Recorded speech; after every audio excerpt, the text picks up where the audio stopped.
sedenie. Dobre? Tak, pani doktorka, prosím vás pekne. Ďakujem veľmi pekne za pozvanie. Ďakujem pani profesorovej hlavne, že na to, aká je aktívna a teším sa, že sa vás toľko zišlo. My sme sa dohovárali, že čo by som vám tak, alebo čo by ste tak chceli počuť, alebo čo by bolo možno pre vás užitočné. A dohodli sme sa, že by sme sa trošku povenovali asi tým nemotorickým príznakom, lebo asi všetci viete, čo je Parkinson z hľadiska možnosti, keďže s tým žijete a viete to vy sami ako pacienti, vedia to vaši príbuzní a viete, aké obmedzenia to prináša, ale Parkinsonová choroba nie je len o tom trase, o tej stohnutosti a o tom, že sa nedokážete hýbať a nedokážete poriadne chodiť a zhoršuje sa tá motorika, ale je aj celom rade tzv. Nemotorických príznakov, čo znamená príznaky, ktoré na prvý pohľad možno ani vy sami niekedy nedávate do súvisu s tým Parkinsonom a možno ani sami nehovoríte so svojím lekárom o tom, že máte také, také a také iné ťažkosti a v mnohých prípadoch sa dá pomôcť, keď sa zveríte svojmu neurologovi, že mám aj problémy s tlakom, mám aj problémy so spánkom, mám aj depresiu, mám aj iné chybnosti, je to o celých množstvo ďalších príznakov, takže nejako by sme si ich postupne prešli. Ja som sa to snažila robiť tak, aby to nebolo moc odborné, ale je možné, že bude, takže ak by niečo nebolo jasné, alebo by ste sa niečo potom ešte chceli spýtať, tak budem sa pýtať, a budeme prerušiť, ak niečo nebude. Takže čo zahrňame pod tie nemotorické príznaky? Že dneska už vieme, že je to veľký vrat príznakov všelijakých odporu spánku, cez tzv. Avlánka regulácia tlaku nefunguje tak, ako by mala. Je to postihnutie tráviaceho traktu, s čím sa asi stretávate väčšina z vás, či sa to týka zápchy, zhoršeného vyprázdňovania a tak ďalej. A potom je to ešte celé spektrum tzv. Neuropsychiatrických porúch, to znamená príznakov, ktoré spadajú čiastočne aj do oblasti psychiatrie, ale vieme sa im venovať aj my ako neurologovia, to znamená, je tam depresia, úzkosť veľmi často, môžu byť rôzne poruchy správania, môže byť aj kognitívne a také iné ďalšie rôzne. Čiže poďme od tých prvých, čiže poruchy spánku zase môžu byť, hocičo z toho sa môže u vás vyskytovať a súvisí to s Parkinsonovou chorobou alebo s liečbou, ktorú vám dávame, preto o tom treba hovoriť. Môže to byť tzv. Syndrom nepokojných nôh, kedy máte nejaké nepríjemné pocity v nohách, potrebu hýbať nohami, neviete si nájsť nejakú kľudovú polohu, môžu to byť tzv. Poruchy správania v REM spánku, ktoré vy asi moc nevnímate, ale môže ich vnímať človek, nejaké nočné vykrikovanie, hýbanie rukami, nohami, nejaký nepokoj nočný počas spánku. Môže to byť ale nadmerná denná spavosť, čiže cez deň vás ťahá spať, zaspíte bez nejakých iných prodromov, bez toho, aby ste sa nejako cítili unavení. Môže to byť nejaké živé, nepríjemné sny a na druhej strane to môže byť aj nespavosť, čiže problémy s spánkom vzniknú, problémov so zaspávaním, problémov s budením sa počas dňa a tak ďalej. Tuto vidíte, že je dosť typická pre Parkinsonovú chorobu, až viac ako 15% ľudí s Parkinsonovou chorobou oproti zdravej populácii má tento problém, čiže naozaj je to niečo, čo sa vyskytuje v súvislosti s týmto ochorením. Môže sa to prejavovať ako ospalosť v priebehu delohodňa, čiže také pocit ospalosti, pospávanie, alebo môže to byť aj rýchly nástup spánku bez predošlého pocitu ospalosti, čiže nemáte pocit, že by ste boli nejakej ospalí, ale náhle zaspíte. Predchádzať aj diagnóze Parkinsonovej choroby, čiže ešte predtým, ako sa objavia tie typické príznaky, ako je tras, stuhnutosť a tak ďalej, môžu byť už tieto problémy so spánkom prítomné. A čo sa ešte môžeme stretnúť, sú tzv. Sleep attacks, to znamená také náhle zaspávanie, proste z ničoho nič. Môže sa to stať aj počas šoferovania, môže sa to stať doma, z ničoho nič človek zaspí, ale toto má súvisť s užívaním niektorých liekov na Parkinsonovú chorobu. Sú to hlavne agonisti dopaminových receptorov, ako je Mirapexin, ako je Rekip, ako je problémom s tým, že ste stuhnutí v noci, že sa neviete obrátiť na posteli, že vás zobudí to, že proste som stuhnutý, neviem sa otočiť a samozrejme neviete následkom toho zaspať. U mužov, alebo takisto aj u žien, ale častejšie u mužov sa stretávame s tým, že problém s tým spánkom je problém s tým, že človek musí v noci močiť, či už skrze väčšinu prostatu, alebo nejaké iné problémy s močením, čiže toho budí a to zhoršuje kvalitu toho spánku.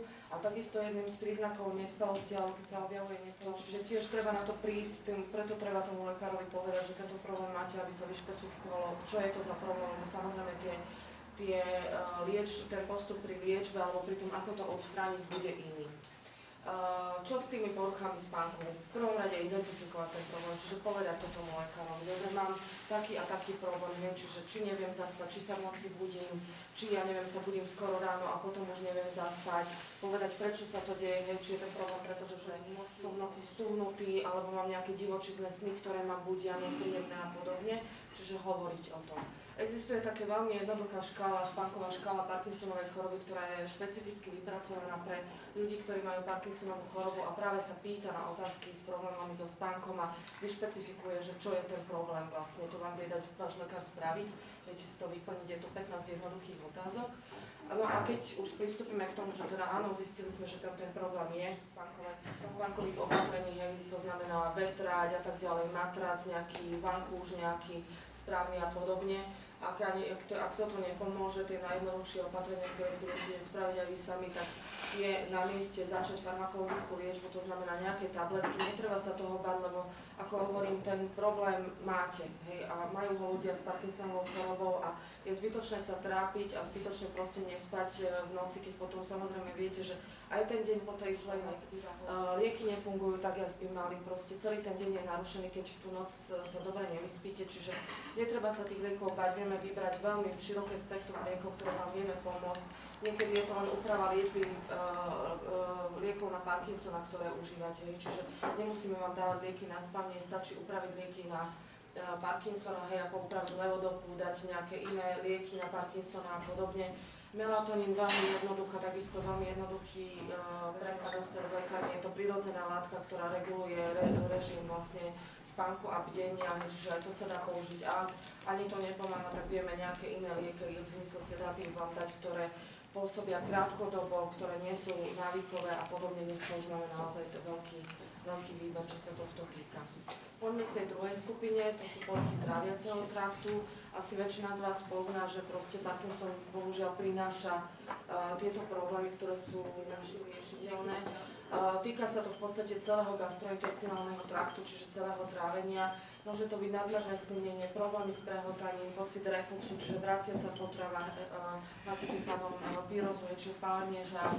Môže byť nevoľnosť, ktorá je veľmi častá, asi väčšina z vás sa s tým stretla, že má nejaký pocit navracania, pocit neuspokojivého vyprázdňovania, či už žalúdka alebo celého čreva, pocit nafúkovania a samozrejme zápchu. Pacientov s Parkinsonovou chorobou zápchu má. A bohužiaľ je to jedna z vecí, ktoré sa horšie riešia a asi neexistuje nejaký návod jednoznačne, ktorý by sa vám vedeli ponúknuť, ale skúsiť treba, dobre, všetko z toho, čo je tu vymenované, to znamená samozrejme zvýšený príjem tekutín.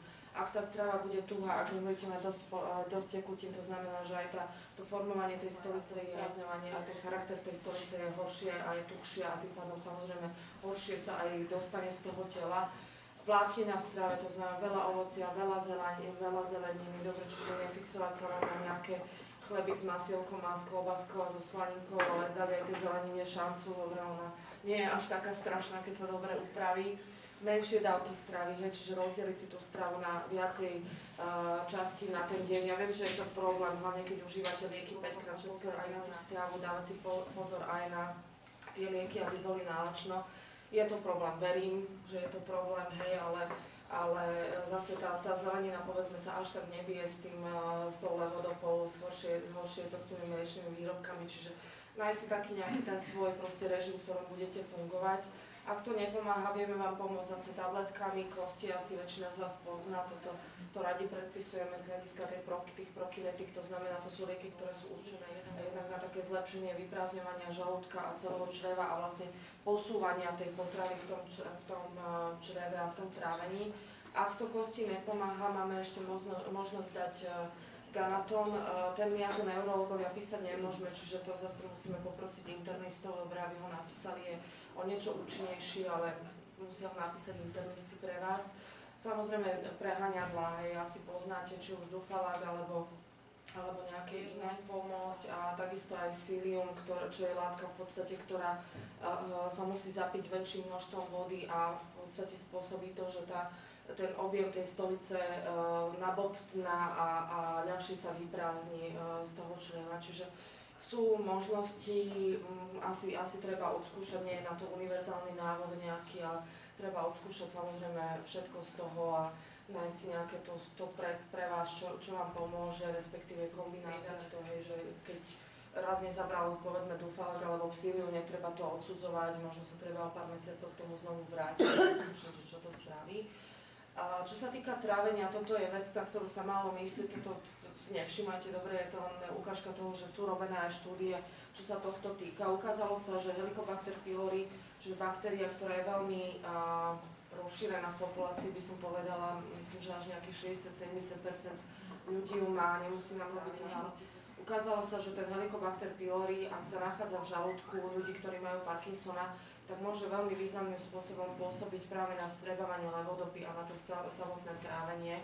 Čiže robili túto štúdiu, to je jedno ako ju robili, ale proste ukázalo sa, že dávali lieky zistili, že Parkinsonici, našli si Parkinsonikov, ktorí mali Helicobaktera, polovičke z nich dali normálnu liečbu, aby si liečili Helicobacter pylori, druhej polovičke nedali tú liečbu a ukázalo sa, že po až 3 mesiace ľudia, ktorým bol vyliečený Helicobacter pylori, sa omnoho lepšie vstrebávala tá levodopa a omnoho lepšie zlepšila sa ten motorický stav sa zlepšil bez toho, aby sa zasahovalo do liečby Parkinsonovej choroby. Čiže keď máte ten problém, že proste niekedy, ja neviem, zoberiete lieky na Parkinsona, zoberiete ten Izikom na kon, hej, alebo niečo, čo beriete a nezaberá vám to, hej, nepríde ten účinok vtedy, keď by ste očakávali, ja neviem, za tú pol hodinku, 3/4 hodinku, tak ako ste naučení, alebo ten účinok, ako by ste očakávali, že tie lieky nefungujú tak, ako ste predtým boli zvyknutí. Treba sa na toto pýtať a povedať svojmu lekárovi, že dajte mi vyšetriť toho Helicobaktera. Dobre, ono je to jednoduchý test, ktorý sa robí či už z dýchu, alebo sa robí aj z krvi. A ak sa toto zistí, treba to preliečiť a uvidíte, že to môže mať takisto vplyv na to vstrebávanie tej levodopy. Čo sa týka ďalších ťažkostí, ako je autonómna dysfunkcia, veľmi často sa stretávame s tým, že máte problémy s tlakom všelijakého rázu, môže to byť extrémne vysoký tlak, môže to byť extrémne nízky. S tým extrémne nízky sa asi stretávame častejšie, ale čo je ten hlavný problém, s čím za nami chodíte alebo s čím sa stretávame, je, že mávate pri tomto ochorení striedanie abnormálne vysokých a nízkych hodnot počas toho istého dňa alebo počas bežného dňa, kedy nerobíte nejakú extrémnu námahu alebo podobne a neviete si to ničím vysvetliť. Bohužiaľ to je tiež rovný. Ten dopamín nepôsobí len na tú hybnosť, ale pôsobí aj na reguláciu tlaku. A čo sa ukázalo, keď sa to študovalo, bolo, že zvyčajne to striedanie toho tlaku súvisí aj s motorickým stavom. Veľakrát sa spraví tá chyba, že vy prídete k internistovi, zmeria vám tlak, nameria vám, ja neviem, nejakých 160 na 100 a povie, že Ježišmária, vy máte vysoký tlak. Nasadí vám liečbu.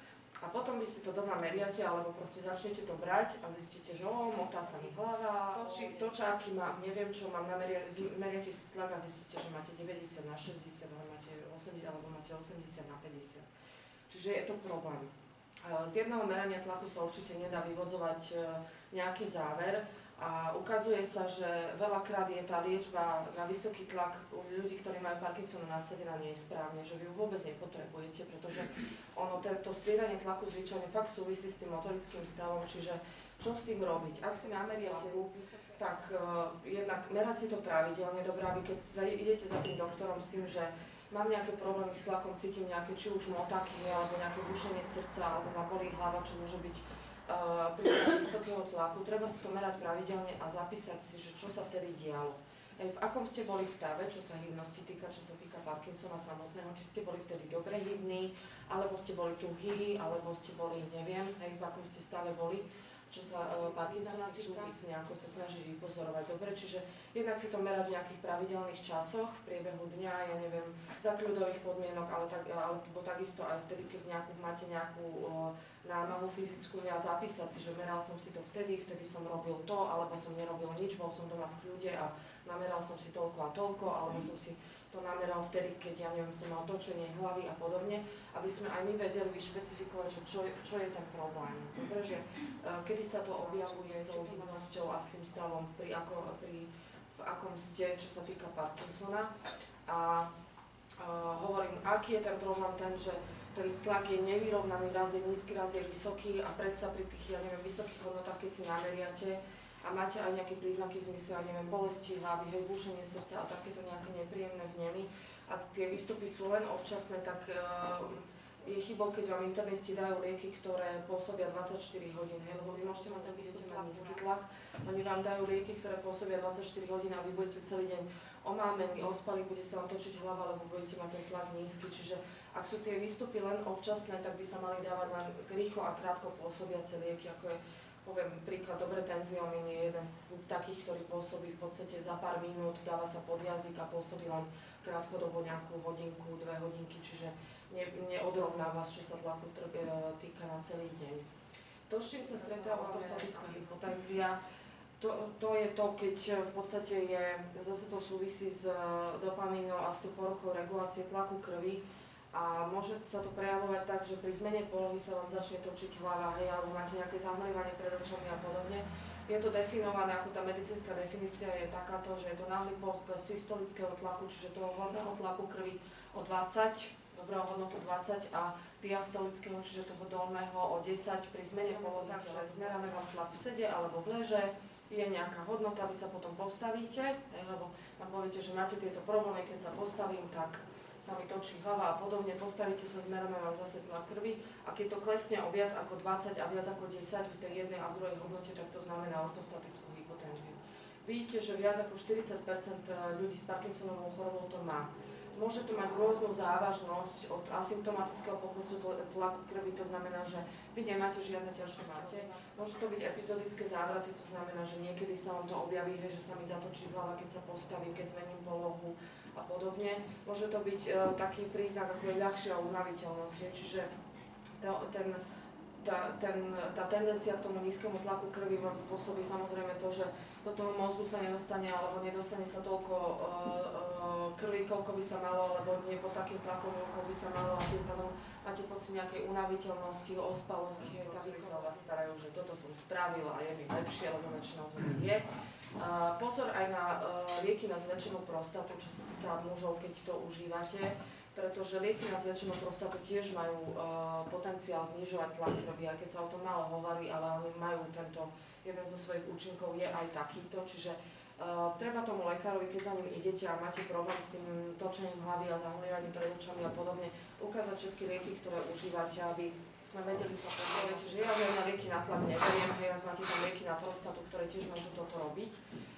Čo sa týka toho našej snahy zvýšiť vám nejako ten tlak, zase režimové opatrenia, hej, nesiahame hneď po nejakých tabletkách samozrejme, čiže nejaké režimové opatrenia, povieme vám, že treba viacej piť, treba viacej sodíka, to znamená viacej soliť strávu, čiže presný opak, ako radia internisti ľuďom vo vyššom veku, dobre, čo neradíme, presný opak, viacej soliť, veľa piť, minerálky s vyšším obsahom sa, vazodilatácii, to znamená nejakým pobytom v teple, hej, nechodiť do saun, nechodiť do nejakých termálnych kúpeľov, nebyť v nejakých prekúrených miestnostiach a tak ďalej.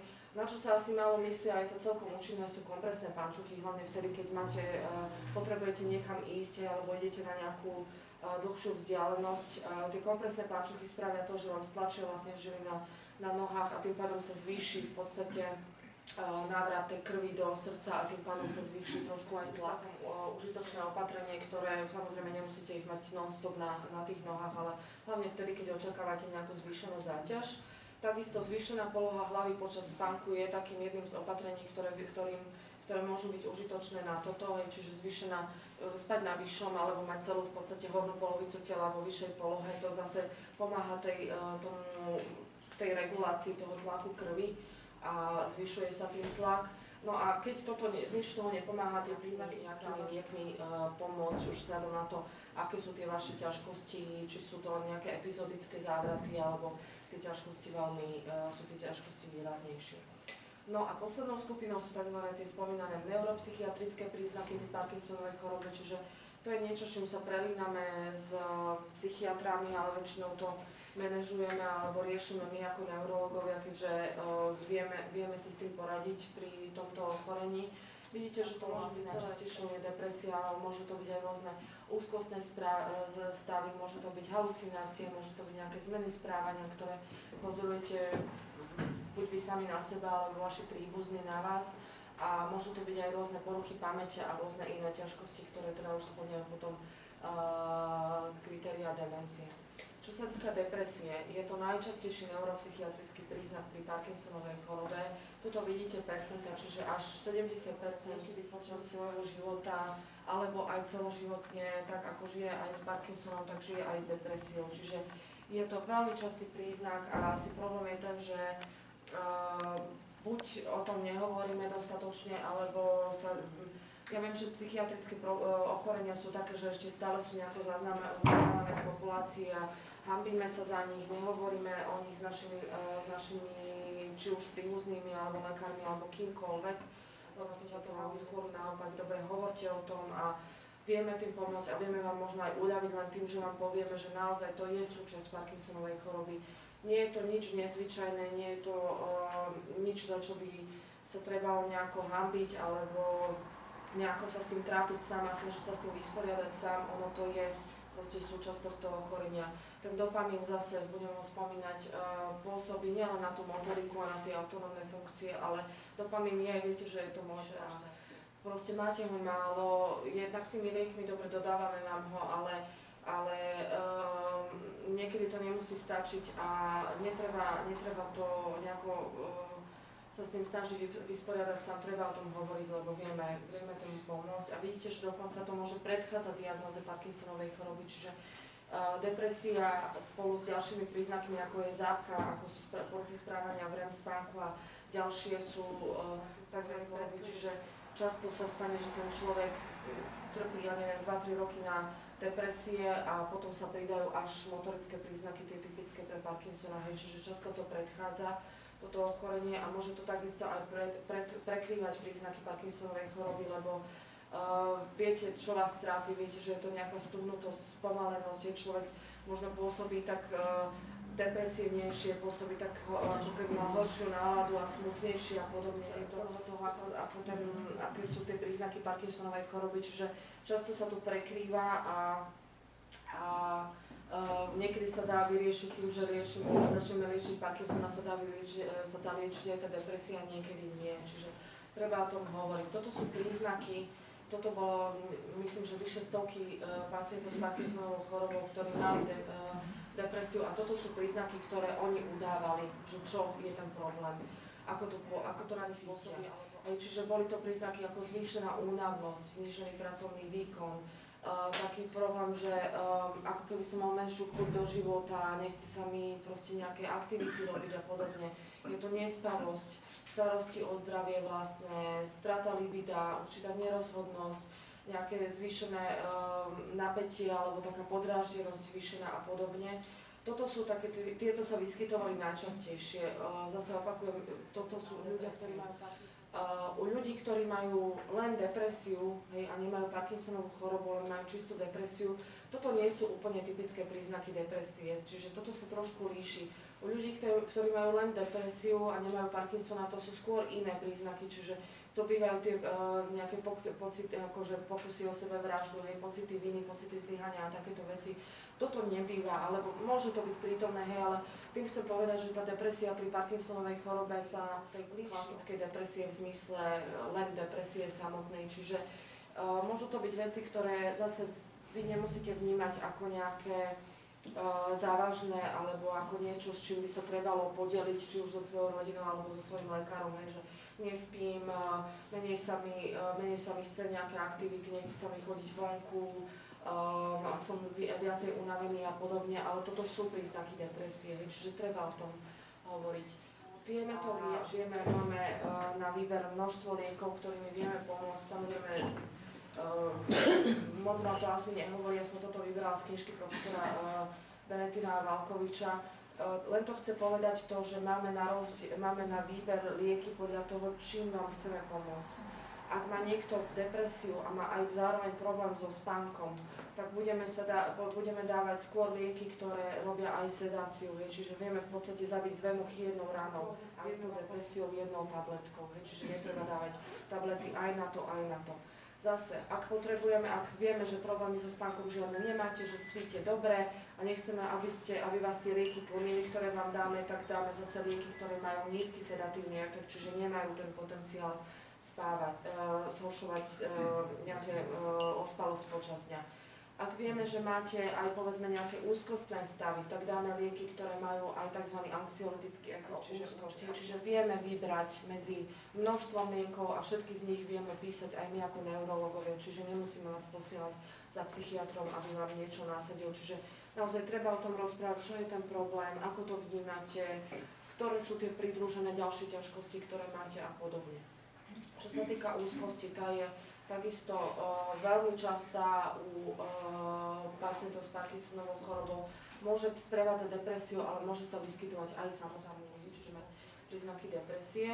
A až 40% ľudí s Parkinsonovou chorobou má klinicky významnú úzkosť. Klinicky významná znamená taká, že je obťažujúca pre vás a treba ju liečiť, čiže treba s tým niečo robiť. Môžu to byť rôzne typy úzkostných porúch, môže to byť panická porucha, nejaké sociálne fóbie, fobické poruchy, čiže také tie úzkosť byť na verejnosti, stretávať sa s ľuďmi, vychádzať z domu, priestora a podobne.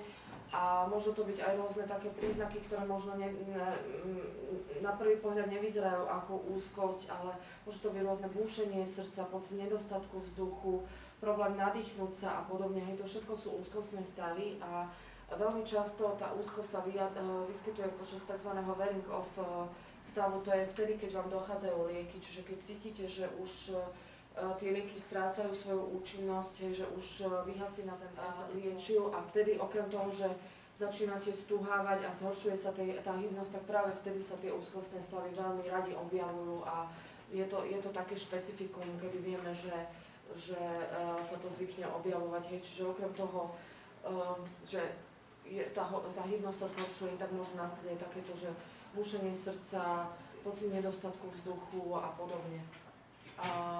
A vidíte, že tie panické ataky, čiže to, o čom hovorí, sa v 50% objavujú počas toho stavu, keď je aj tá hybnosť zlá.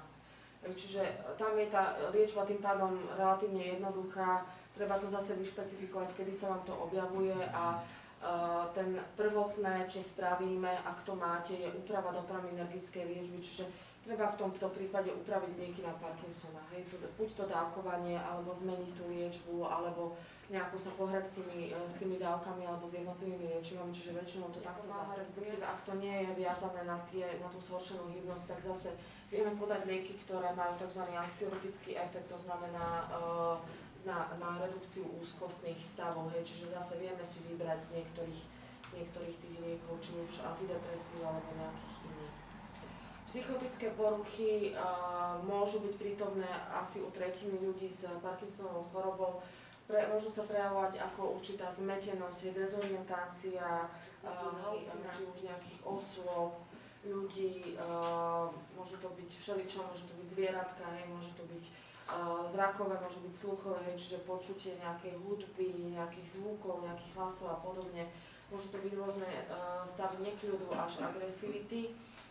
Tieto poruchy sa týkajú väčšinou, alebo teda takmer výhradne až pokročilých štádií Parkinsonovej choroby, kedy povedzme po nejakých hodinách sa môžu začať objavovať, ale neznamená to, že každý k ním dospeje. Dobre, aby ste sa nebali, že toto vás čaká.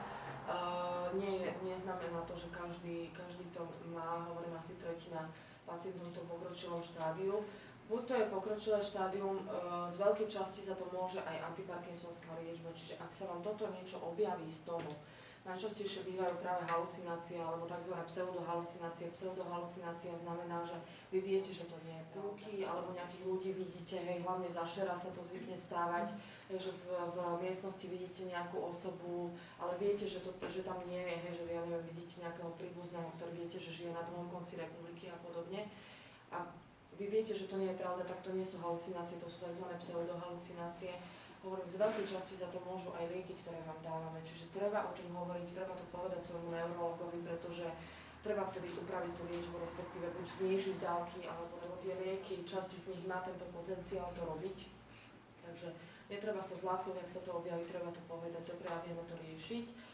Ďalším z rizikových faktorov môže byť aj existujúci kognitívny deficit, to znamená, že začínajú nejaké problémy s pamäťou. Hej, vy si toho nemusíte byť vedomí, alebo nemusí to byť nič nejaké závažné, čo by vám vadilo v bežnom živote, Ale ak sa objavia halucinácia alebo takéto veci, tak to môže práve znamenať, že vyzerá, že tie veci nesúvisia spolu, ale súvisia.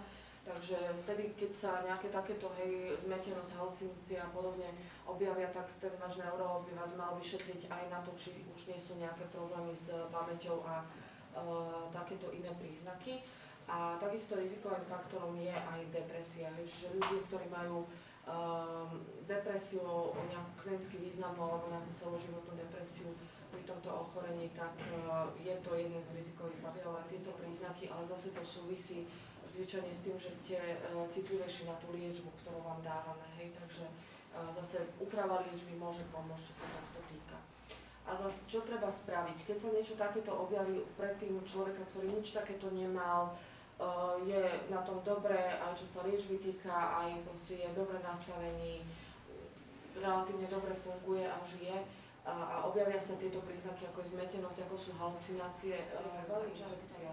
Čiže či už nejaký infekt močových ciest, alebo infekt dýchacích ciest, alebo nejaký iný zápal v tele, ktorý vám prebieha, vtedy sa Parkinson zhorší, to asi poznáte, že väčšina z vás, keď už ste, keď máte toto ochorenie a proste prídu nejaké teploty, príde nejaké kašel, prídu nejaké problémy s močením, uroinfekt, tak čo ja viem čo, tak väčšinou sa aj tá hybnosť zhorší. To sa týka všetkých chronických ochorení, nielen Parkinsona, hej, to vydáme u ľudí, ktorí majú roztrúsenú sklerózické ochorenia. Čiže my musíme vtedy pátrať, či sa niečo takéto nedeje, či nie je nejaký zápal v tele. Ak sa toto vyrieši a tie ťažkosti trvajú, respektíve žiadny zápal nenájdeme a predsa len sú tam nejaké halucinácie, zmetenosť, tak ako som už spomínala, veľmi často za to môžu lieky, ktoré vám dávame, čiže vtedy musíme upraviť tú liečbu. Ak zistíme, že za to môže nejaký ten spomínaný problém s pamäťou, čiže nejaký, tak vieme to poriešiť liekmi na tie problémy s pamäťou, čiže tzv. Antidementíva. A ak ani to nepomáha, človek má vždycky tieto problémy, či už nejaké zmetenosť, problémy so správaním a podobne, tak sa dajú dať aj lieky ako antipsychotika. Tie už potom žiadame psychiatrov, aby nám s tým pomohli a napísali. Kognitívne poruchy, čiže tie spomínané poruchy pamäte, čo sa týka nejakého fungovania v tom bežnom živote. Pri Parkinsonovej chorobe to nemá taký charakter ako pri Alzheimerovej demencii, kde viete, že Alzheimer tradične je spájaný s poruchou pamäte, čiže to také, že zabúdam, strácam veci, neviem, kde som čo dala, strácam sa na ulici a nájdem brýle v chladničke a ovládačku neviem kde.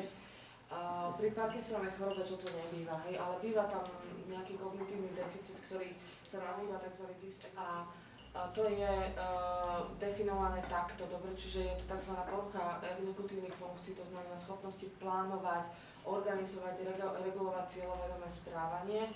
Môžu byť poruchy pozornosti, koncentrácie, ťažkosť pri presúvaní pozornosti na nové stimuly.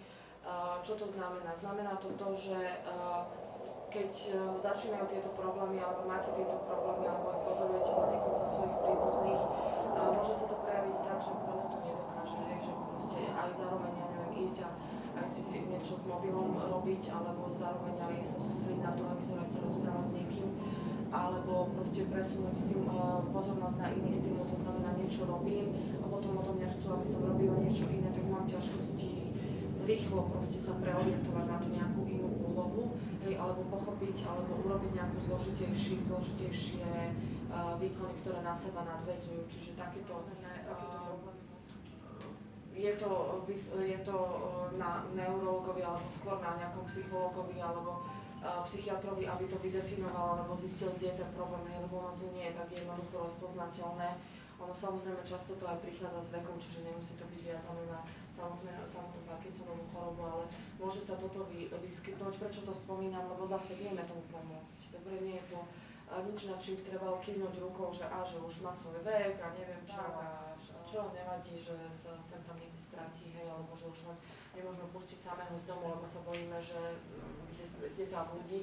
Vieme tomu pomôcť. Dobre, máme niekoľko antidementív, tzv. Dispozícií, čiže liekov na poruchy tohto typu a dokonca tento Rivastigmin, ten prvý z nich má dokázaný efekt na demenciu pri Parkinsonovej chorobe, čiže je špecificky robený práve na problémy pri Parkinsonovej chorobe. To existuje aj vo forme náplasti, veľmi dobre je tolerovaný a naozaj vie oddialiť v podstate to zhoršovanie sebestačnosti, hej, alebo to, že ako ten človek funguje v domácnosti, hej, vie predĺžiť to lepšie fungovanie v tej domácnosti alebo v tej spoločnosti. Toto je taký hit, by som nazvala, posledných rokov, kde sa s tým začali tomu viacej venovať. Sú to tzv. Behaviorálne poruchy pri Parkinsonovej chorobe, čiže nejaké poruchy správania. Možno ste sa s tým stretli alebo poznáte niekoho, kto to mal. Ono je to veľmi často viazané na tie lieky, ktoré vám dávame. Preto to aj spomínam, lebo treba o tom hovoriť so svojimi lekármi, aby sme nedospeli do nejakých veľmi nepríjemných situácií. Je to celé spektrum vlastne nejakých príznakov, za ktoré sú zodpovedané tzv. Dopamínový zregulačný syndrom, čo znamená nadužívanie levodopy nad určenú alebo dohodnutú dávku. Dobre, čiže vy sa so svojím neurologom dohodnete, alebo teda povie vám, ja neviem, užívajte ten Easycom, alebo ten Nakom, ja neviem, 5x2 tabletky alebo niečo a ten človek daný sa rozhodne, že mne to nestačí, alebo aj keď mi to stačí, ale nie akože ťahá ma to brať viac a viac a viac tých liekov až do nejakých veľkých gramov denne. Je to spôsobené tým, že samozrejme spomenula som, že dopamín molekulá šťastia, ono samozrejme to nadužívanie dopamínu spôsobí ako droga nad istú hladinu. Hej, nehovorím o tých bežných terapeutických dávkach, zase aby ste sa nebali, že z vás ideme robiť nejakých závislákov alebo niečo podobné. Do istej hladiny samozrejme je tá dávka terapeutická v zmysle, samozrejme všetci viete, že zlepšuje to hybnosť a tak ďalej, ale tú dávku, ja neviem, udáva sa 2,5 gramu alebo 3 gramy na deň, to môže byť toxické v zmysle, hej, také nejaké eufórie a objavuje sa tieto nežiaduce príznaky, oni sú príjemné, ale sú nežiaduce hlavne asi preto okolie. Takže toto sa môže týkať levodopy. Tieto ostatné, ako je panding a impulzívne poruchy, tie sa týkajú skôr agonistov dopamínových receptorov, čiže ja neviem, pramipexol, rotigotin, znamená nejaké vyrábanie alebo zhromažďovanie vecí alebo nejakú bezočelnú činnosť, ktorou sa ten človek zaoberá, hej, povedzme začne niečo zhromažďovať, prekladať, vykladať, odkladať, vyrábať a jedna vec sú koničky, hej, samozrejme sme radi, keď všetci máme koničky a keď sa im venujeme, ale panding znamená až patologické nejaké zbieranie, ukladanie, rozkladanie a vyrábanie vecí, ktoré vám obmedzí to bežné fungovanie. Prestanú jesť, prestanú spať, prestanú sa zaujímať o čokoľvek iné, len proste sa venujú tomu svojmu, hej, čo si nájdu. Takže toto je panding a potom sú to ešte impulzívne poruchy, ktoré sú tieto 4, s ktorými sa môžeme stretnúť. Nebudem vysvetľovať, čo je hypersexualita, dobre?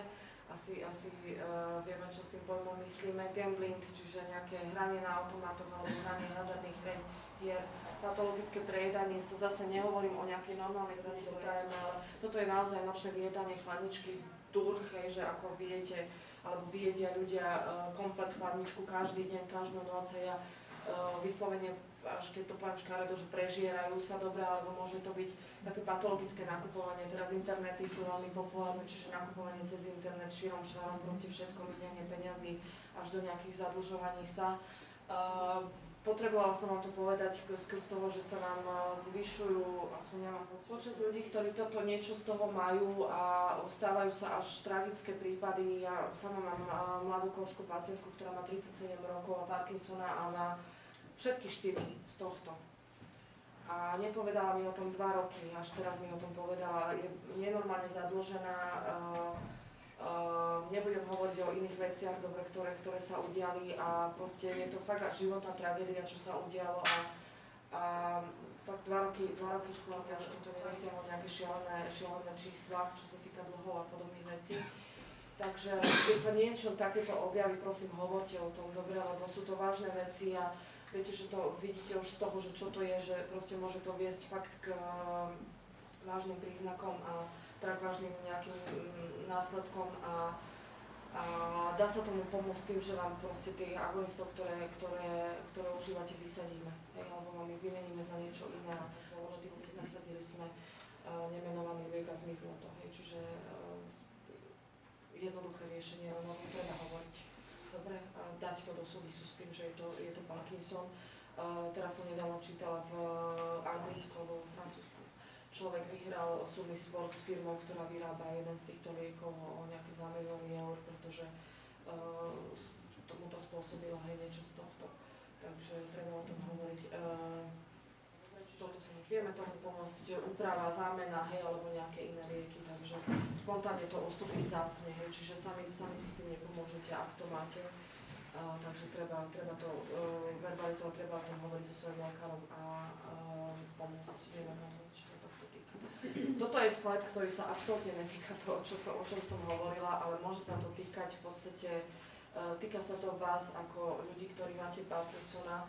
Je kopec liečiv, ktoré máte zakázané Prosím, je to aj v knižke Ako žiť s Parkinsonovou chorobou, dobre. Treba o tom vedieť, lebo často toto sú lieky, ktoré sú bežne dávané na nevoľnosť. Hej. Máte nejakú gastroenteritídu, čiže nejaké vracanie, nejaké hnačky, nejaké nevoľnosť a neviem čo, prídete ku svojmu všeobecnému lekárovi, buchne vám Torekan alebo Degan, to je zakázané pre vás ako ľudí s Parkinsonom, pretože oni pôsobia na dopaminové receptory a blokujú, čo vám spôsobí veľmi výrazné zhoršenie stavu motorického. Čiže viete, že je to kopec liekov, ktoré nesmiete, to znamená, že vždycky, keď idete k nejakému lekárovi s nejakým problémom, povedať, ja mám Parkinsona, pozor, hej, skontrolovať si, aj vy sami buďte iniciatívni, prosím, a keď vám nejaký lekár napíše nejaký liek nový, ktorý ste doteraz neužívali, nehovorím o liekoch na Parkinsona, ale na niečo iné, a niečo vám napíše, vždycky si pozrite ten príbalový len tak dobre, či to nie je zakázané, že to zase spôsobí takú šarapatu, že už sa to nemusí potom vrátiť do nejakých predošlého stavu, takže... A to sa týka aj antidepresív, ktorý ste spomínali. S azilektom sa neznášajú. No, ale to už sú akože interakcie, čiže to je iná a tam tiež tá šarapata môže byť dosť... Čiže treba dobre, vždycky si čítajte, prosím príbala, keď vám nejaký lekár niečo iné napíše, ako na to.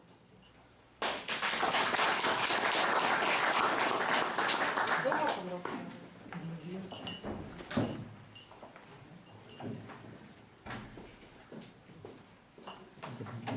Prosím vás pekne, ak sa chce niekto ešte opýtať, teraz momentálne pani doktorka, tak ešte klas otázky. A kto bude chcieť súkromne sa pýtať, tak potom po obede hore také menšie miestnosti. Pani doktorka, ja by som sa ako si mám pomôcť? Zase, je to stále prítomné, alebo je to len občas? No, treba sa snažiť zistiť, tak ako som aj pri tom tlaku hovorila, či to súvisí aj s tou hybnosťou. Či to je vtedy, keď proste ste aj nejako, povedzme, horšie hybná, alebo kedy sa to objavuje. Lebo zase, ak sa to objavuje v tej situácii, kedy tak ono samozrejme, aj prehltacie svaly sú svaly, hej, tak ako sú svaly končatinové svaly, takže dá sa tomu pomôcť, ak to súvisí s tým, tak práve úpravou nejakou liekov na Parkinsona, ktoré užívate. Treba si skúsiť zistiť, že vysledovať sa, odsledovať sa, že kedy sa to objavuje. Ja mám problém napríklad aj so slinou niekedy. Že prehltnú. Snažím povedať, že kedy sa to objavuje, že by ste si snažili zistiť, že či to má súvis s liekmi na Parkinsona, alebo nemá súvis s liekmi na Parkinsona a s tou hybnosťou. No, to asi moc nie.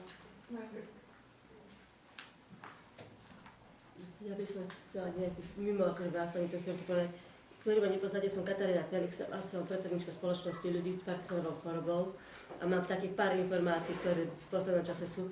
Keď ste spomenuli ten azylet, ktorá je lekárnička, ma upozornila na to, že znovu bude problém s azyletom. Ktorý ho berete, tak si dajte predpísať, aby ste mali nejakú zásobu doma na nejaký mesiac, dva, lebo ktorý dokedy... Už ide od januára by nemal byť. Ja neviem, ale tak mi povedala Julka, že mal by byť problém. Ďalšia vec, boli sme v Bánove v novembri, a bol tam, Bánove nám zobral tiež jeden človek, ktorý tam založil takú tradíciu vianočného stolného tenisu.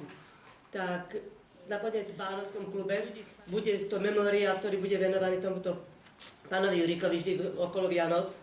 bude bývať akože vianočný stolný tenis ako memoriál Juraja Juríka a takisto z Levica sme mali pred 2 týždňami vianočné stretnutie pri bowlingu. Bol medzi nami aj predseda Českého klubu z Moravy, čo je pán Škrkal a ponúkol nám urobiť 11 Parkinsoniádu.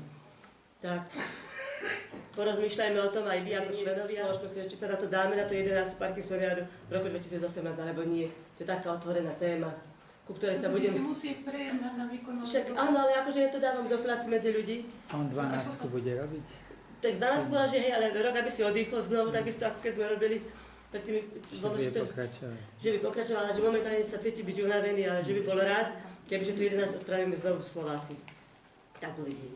To je z mojej strany zatiaľ všetko. Ja by som mala napájať sa týkam na môjho manžela, má 65 rokov.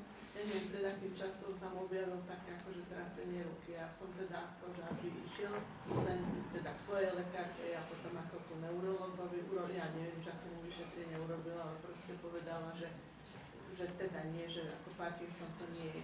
Takže teraz, keď sa hovorí o týchto príznakoch, tak on má možno polovicu tých príznakov, tých poruchy spánku a takéto veci.